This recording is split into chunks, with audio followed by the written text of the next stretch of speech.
Hello Ji, hello everybody, very good evening and warm welcome to all of you. Myself Ajay Bhatia, I am additional superintendent Tihar Jail, and it is really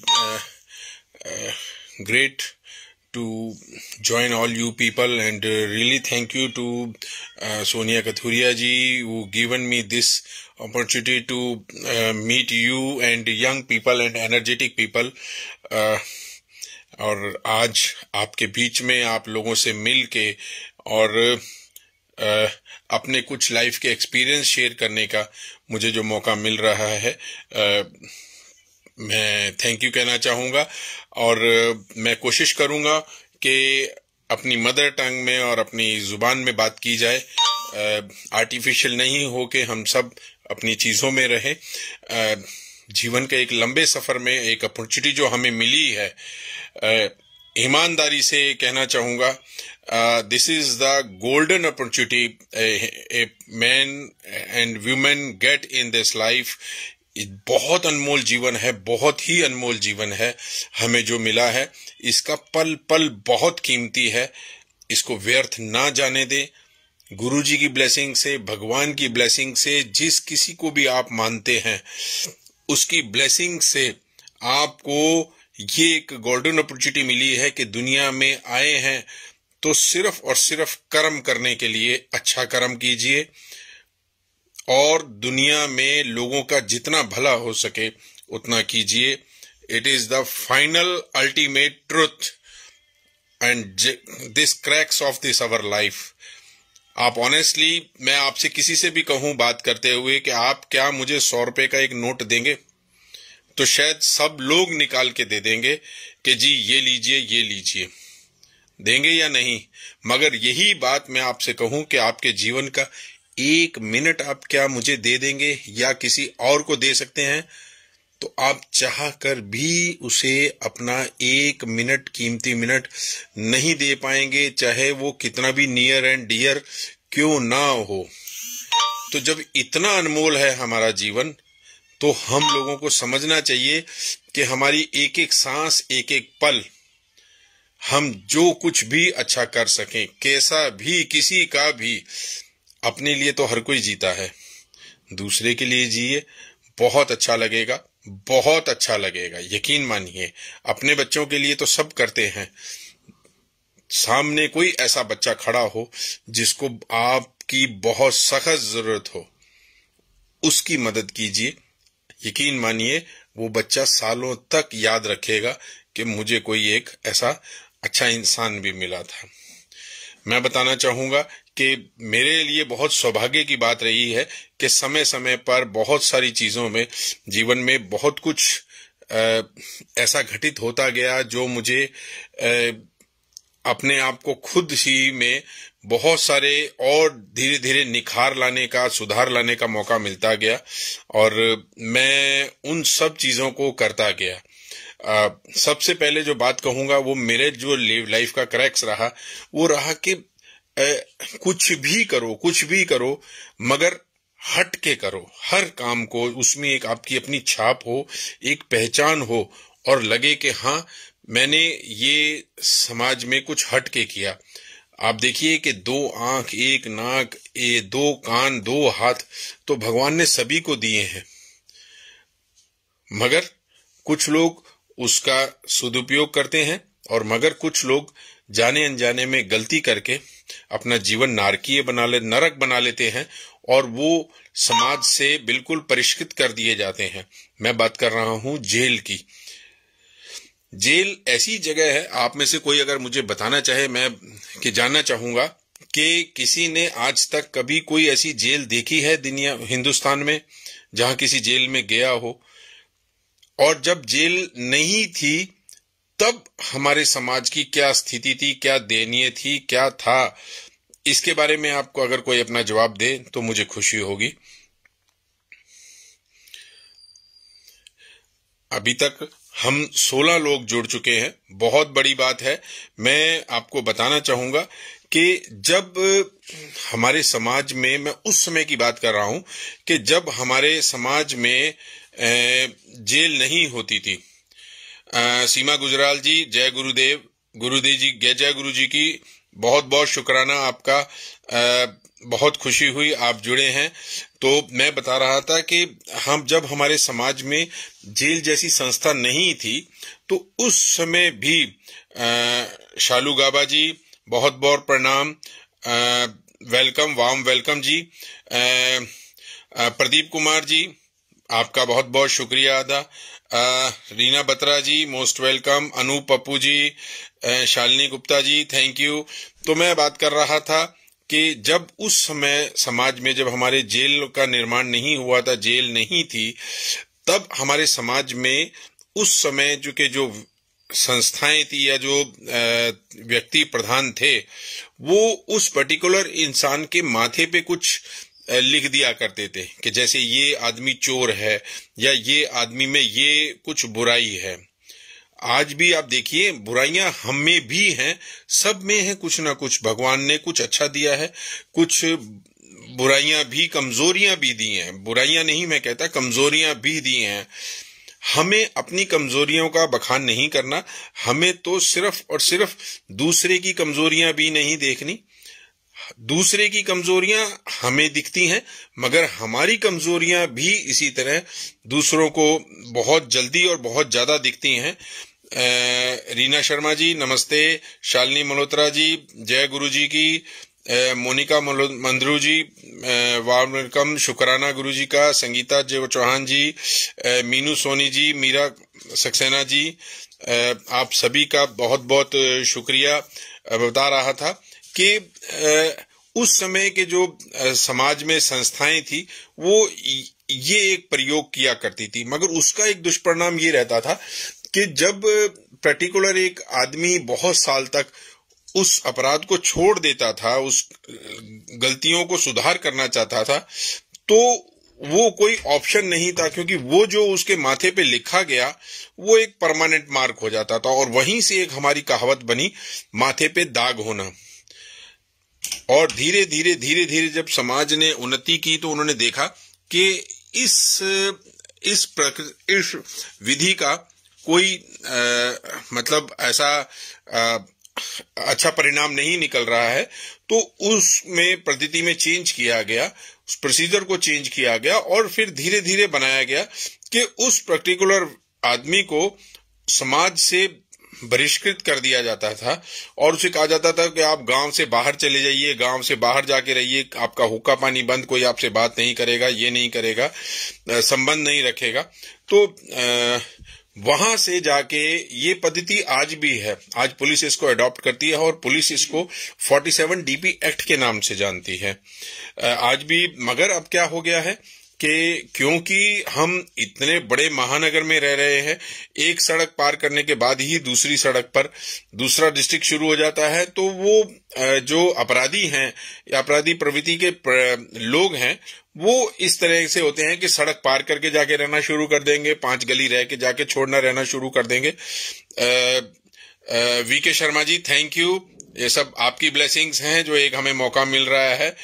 बड़े भाई आपका स्वागत है। और Sudeep Valmiki ji thank you, Neetu जी जय गुरुदेव, गौरव राणा जी जय गुरु जी। तो ये जो रहा धीरे धीरे धीरे जो पद्धतियां चली, मगर उसके बाद अल्टीमेटली डिसाइड किया गया कि जब गांव के बाहर ही करना है तो क्यों ना वहां पे कुछ एक ऐसा स्ट्रक्चर या ऐसा चीज बना दी जाए जिसको कि नोटिफाइड कर दिया गया और उसको जेल का नाम दे दिया गया। अब धीरे धीरे ये हो गया कि जो भी कोई व्यक्ति समाज के बनाए हुए नियमों का पालन नहीं कर रहा है या उनको तोड़ता मरोड़ता है या उनका सम्मान नहीं करता है, तो उन व्यक्तियों को आज तक हमने सिर्फ और सिर्फ उसको जेल में डाला। जेल जब बनाई गई तो अवधारणा थी कि वहां पर पर्टिकुलर अपराध करने वाले व्यक्ति को इतनी कठोर यातनाएं और इतनी कठोरता से पेश हो कि वो उसके डर से कांप जाए और दोबारा अपराध करने की तरफ ना सोचे और वो पुनः जो है वो सुधार से समाज में फिर से स्थापित हो जाए। ये पद्धति हिंदुस्तान में नहीं पूरे विश्व में व्याप्त रही और बहुत लंबे समय तक चलती रही। और इसका एक दुष्परिणाम और एक महत्वपूर्ण उदाहरण मैं आपको देना चाहूंगा कि आप में से कोई अगर कभी काला पानी की जेल या सेलुलर जेल गए हों या स्वतंत्रता सेनानियों से कभी मिले हों, तो हमारे हिंदुस्तान की जो जेलें थी वो स्वतंत्रता सेनानियों को इतनी यातनाएं देती थी। उस टाइम के जो वहां के प्रशासक थे या जो भी अंग्रेज थे, मैं तो इसे कहूंगा कि अंग्रेज थे, उन्होंने हमारे स्वतंत्रता सेनानियों को अपराधियों से भी ज्यादा बुरी तरह यातनाएं दी, कोड़े लगाए या भूखा रखा या बेसिक सुविधाओं से वंचित रखा। आप चाहें तो आज जाके सेलुलर जेल देखें अंडमान निकोबार में, वहां आज भी कोई लाइट का प्रोविजन नहीं है, कोई बेसिक टॉयलेट और तक का भी प्रोविजन नहीं है।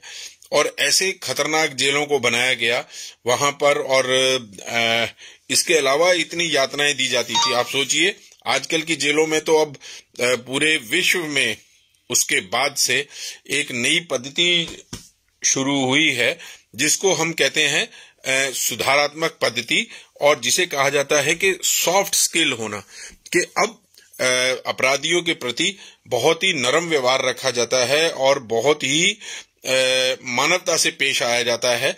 उनको सभी तरह की सुविधाएं देने की बात रहती है। इन सब चीजों को देखते हुए जो सुधार की प्रक्रिया है उसमें होना कि उनको किसी तरह का प्रशिक्षण दिया जाए, उनकी को जो क्षमताएं हैं उनको निखारा जाए और उनको हम समाज का एक अभिन्न अंग और एक कैसा यूजफुल इंस्ट्रूमेंट बना सकते हैं, ये सब चीजों के ऊपर आज की डेट में जेलों में ज्यादा रहता है और इसके बहुत अच्छे परिणाम भी निकल रहे हैं। आप जाके आज जेलों में जाके देखें तो सभी तरह की जो जेलें में है देश में, कश्मीर से कन्याकुमारी तक, वहां सभी तरह के काम चलाए जा रहे हैं। प्रिजनर्स को काम भी सिखाया जा रहा है, कंप्यूटर भी सिखाया जा रहा है। तो उनमें से वो जो उनकी हीन भावना को निकाल के वो सब चीजें की जा रही हैं। ये रहा एक जेल का। मगर इसमें भी एक सबसे बड़ी बात है कि इसी पद्धति में चलते चलते मैं बताना चाहूंगा जो मेरा एक्सपीरियंस रहा कि मुझे एडल्ट्स एंड प्रिजनर्स के बीच में, एडल्ट्स एंड प्रिजनर्स का मैं एक बजाता हूं, 18 से 20 साल के जो बच्चे होते हैं उनके बीच में काम करने का मौका मिला। जब उनको मैं एज ए असिस्टेंट सुपरिटेंडेंट और डिप्टी सुपरिटेंडेंट देख रहा था, तो वहां जब मैंने इस बात को अनुभव किया और बहुत ही डिटेल एक स्टडी की कि ये जो 18 से 20 साल के बच्चे हैं, युवा हैं बेसिकली, तो ये ज्यादातर स्लम एरिया के मिले या फिर बिलो पॉवर्टी लाइन कहेंगे, झुग्गी एरिया से कहेंगे। तो इनमें जो एक कीटाणु आए अपराध बोध होने, अपराधी करने के, वो ज्यादातर इस कारण से रहे कि ये लोग इन बच्चों का लालन पालन उनके माँ बाप ने ढंग से नहीं किया, ध्यान नहीं दिया, और या तो उनके माँ बाप अनपढ़ रहे या उतने शिक्षित नहीं रहे। उस वजह से उन बच्चों की तरफ ध्यान नहीं दिए जाने की वजह से बच्चे जो हैं वो लापरवाह हो गए और वो अपराध की दुनिया की तरफ चले गए। उनको सबसे अच्छा शहर में चकाचौंध और अपनी इच्छाएं पूरा करने का एक ही रास्ता नजर आया, वो नजर आया कि चेन स्नैचिंग करना और मोबाइल स्नैच करना। उन सब चीजों को देखते हुए अब क्या होता है कि जब बच्चा को कुछ भी नहीं सुविधाएं मिलती हैं तो उसके पास उन सुविधाओं को छीनने का ही एक बस पर्पस रह जाता है। तो वो उसका जो परिणाम होता है, दुष्परिणाम है, वो ये होता है कि हम लोग जो शहर के, चाहे वो हमारे नियर एंड डियर हैं, बेटी है, माँ है, वाइफ है, हम हैं, तो वो क्या होता है कि अब आज की डेट में कोई भी महिला जो है वो कान में इयररिंग्स, गले में चेन कोई भी पहन के नहीं सड़क पे चलती है। डर लगता है कि कहीं कोई चेन स्नैचिंग ना हो जाए। चलते चलते इतना जब हुआ, उसके बाद भी क्या कहते हैं, आज की डेट में मोबाइल स्नैचिंग बहुत ज्यादा चल रही हैं। तो इन सब चीजों को देखते हुए भी क्या कहते हैं, अब मोबाइल्स को रखना भी अब मुश्किल हो गया है कि पता नहीं चलता कि कब कहां किसके हाथ से, किसके जेब से हमारे मोबाइल निकल जाएगा। तो इन अपराधों को देखते हुए क्या ये समझ में आया कि अगर हम इन बच्चों का लालन पालन शुरू से ही अच्छे तरीके से करें, इन पौधों को टेढ़ा होने से पहले ही अगर हम इनको सीधा रखें, इनको हम कुछ संस्कार दें, इनके माँ बाप को जो भी कानूनी सहायता चाहिए, कुछ भी उनको ज्ञान चाहिए, कुछ भी उनको मदद, काउंसलिंग चाहिए, वो सब हम दें, तो हो सकता है कि शहर से कुछ इस तरह के अपराधों को हम कम कर सकेंगे। और इन लोगों को thank you Pooja ji, my WhatsApp number is already there, आप ऐड कर सकती हैं मेरे को, मुझे खुशी होगी इन सब चीजों को आपका देखते हुए। तो नेहा स्वानी जी नमस्ते, blessings to all of you. तो वहां से मेरे दिमाग में एक ये विचार आया, और मैंने इसमें एक सेक्शन देखा कि हमारे घरों में जो बुजुर्ग लोग बैठे हुए हैं, चाहे हमारे पेरेंट्स हैं या ग्रैंड पेरेंट्स हैं, वो 60 प्लस जो एक सेक्शन है, वो पैसे का भूखा नहीं है, उसके पास इतना तजुर्बा है, इतनी चीजें हैं कि वो आज भी समाज के लिए कुछ काम करना चाहता है, तो मगर वो भागदौड़ नहीं कर सकते हैं। तो इन्हीं दो सेक्शंस को मिला के मैंने एक संस्था का निर्माण किया और उसका नाम रखा Pankh, patriotic alliance for nurturing a knowledge hub. Pankh इस वजह से कि भगवान ने चलने के लिए हमें शरीर जमीन पर दो पैर दिए हैं, हम उनसे इस्तेमाल करते हैं और चलते हैं, मगर अगर हमें खुले आसमान में उड़ना है तो आप देखिए कि सभी पक्षियों को भगवान ने पैर के साथ साथ पंख भी दिए हैं। तो हमें अगर उस चलने से थोड़ा सा और ऊपर उठना है, चलना है, तो फिर हमें उड़ान भरनी होगी ऊंचाई तक। तो उसके लिए मैंने निर्माण किया संस्था का पंख एनजीओ का। वहां से हमने जब चलना शुरू किया और आज 13 साल हो गए। मैं अपने आप को बहुत सौभाग्यशाली मानता हूं इस वजह से कि जाने अनजाने में मेरी संस्था पंख का जो रजिस्ट्रेशन हुआ है वो 18 फरवरी 2008 को हुआ। और ये बहुत सौभाग्यशाली दिन यूं रहा है कि मेरे फादर का बर्थडे 18 फरवरी को आता है। तो एक मेरे को लगा कि ये ऊपर वाले ने मुझे एक ब्लेसिंग्स दी, एक मैसेज दिया है कि मैं अच्छा काम शुरू करने जा रहा हूं। तो मेरे को इस बात से एक शुरू से आशीर्वाद रहा। और देखिए कि सालों तक 12 साल तक जब मैं चलता रहा, तो हर साल एक ये जीवन में ये दिन होता था जब दुगनी खुशी होती थी कि फादर का बर्थडे भी होता है और सबसे बड़ी बात है कि संस्था का जन्मदिन भी होता है। और वहीं से चलते चलते चलते आज भी आप होंगे कि घर के अंदर छोटे 36 बच्चे स्लम एरिया के, जयपुर गोल्डन के पीछे से सब कहीं से भी आते हैं, वो चाहे झुग्गी एरिया से हैं या लेबर क्लास के हैं। हम उन बच्चों के लिए क्रच कम प्ले स्कूल चला रहे हैं। और इस 12 साल की मेहनत के बाद मुझे इसी खुशी को 3 गुना करने के लिए मेरे बेटे ने मेरा बहुत सहयोग किया। और बहुत बड़ी बात की कि जब उसकी शादी की बात आई तो उसने भी डेट कही कि मुझे कोई और डेट नहीं रखनी, मुझे 18 फरवरी को ही शादी करनी है कि उस दिन डैडी का बर्थडे होता है।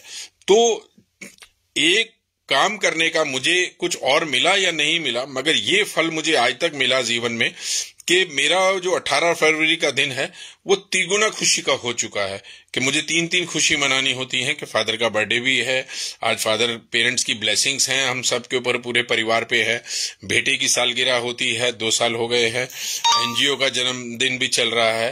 तो ये सब चीजें करते करते जब महसूस होता है कि हमें प्रभु ने, ऊपर वाले ने इतने अच्छे मौके दिए, क्या कहते हैं कि हमें काम करना नहीं डरना चाहिए, बस एक झिझक ना हो, आप चलते रहिए, कारवां बनता जाएगा, बढ़ते जाएंगे, लोग अच्छे लोग आपको मिलते जाएंगे, बुरे भी मिलेंगे। बस आपको ये देखना है कि बुरों की संगत आपको नहीं करनी है। अगर बुरे आपकी संगत कर रहे हैं तो डेफिनेटली आप अपना व्यवहार मत बदलिए, व्यवहार उसी आदमी को बदलना है। अगर वो अच्छा बनना चाहता है तो वो आपके साथ डेफिनेटली जुड़ जाएगा और उसका जो उसके मन में जो बुराई और जो उसके कर्म ठीक नहीं है वो अपने आप वो ठीक कर लेगा। और अगर उसको आपका साथ पसंद है तो वो ये बदलाव जरूर लेके आएगा। मगर अगर उसको आपका साथ पसंद नहीं है, आपको कंपनी उसको आपकी कंपनी पसंद नहीं है, तो वो अपने रास्ते पे, हम अपने रास्ते पे। जीवन में ये चीजें चलना बहुत महत्वपूर्ण है और चलते ही जाएंगे। तो ये मत सोचिए कि मुझे ये गलत मिला, मुझे रास्ते में सड़क पे चलते हैं तो बहुत सारे स्पीड ब्रेकर भी आते हैं, पर वो कुछ पल के लिए होते हैं। गाड़ी उछलेगी, थोड़ा सा स्लो होगी, मगर फिर हम निकलते जाएंगे, चलते जाएंगे और एक कारवां बनता जाएगा।